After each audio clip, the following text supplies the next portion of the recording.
Le mythe voudrait que les écoles s'arrêtent de fonctionner en période de vacances scolaires.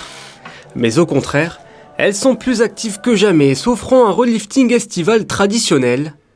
Cette année, les gros travaux concernaient principalement les écoles Saint-Charles et FANB, toutes deux inscrites dans un plan de rénovation triennale. Cette année, nous avons effectué la remise en état des salles de classe du premier étage et du rez-de-chaussée et débuté la climatisation du bâtiment. L'important, c'est qu'aujourd'hui, on n'a pas de climatisation dans le bâtiment et on a des énergies fossiles qui sont le gaz.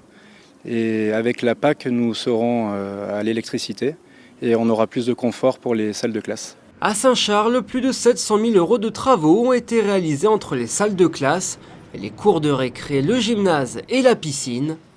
Des mises aux normes, oui, mais également des projets novateurs comme l'installation d'une filtration de l'eau à base de membranes céramiques.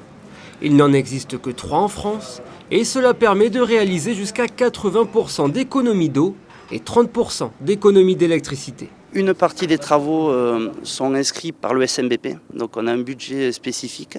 Donc l'année N-1, on chiffre un certain nombre d'opérations qu'on juge importantes de réaliser l'année N.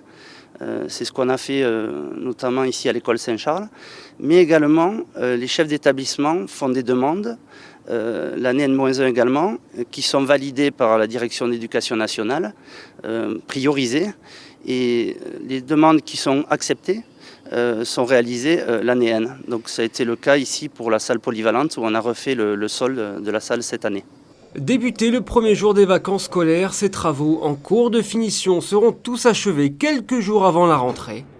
FANB, Saint-Charles, Petit Cours Saint-Maur, Les Carmes ou le collège Charles III, tous seront comme neufs pour accueillir les élèves monégasques dans les meilleures conditions possibles.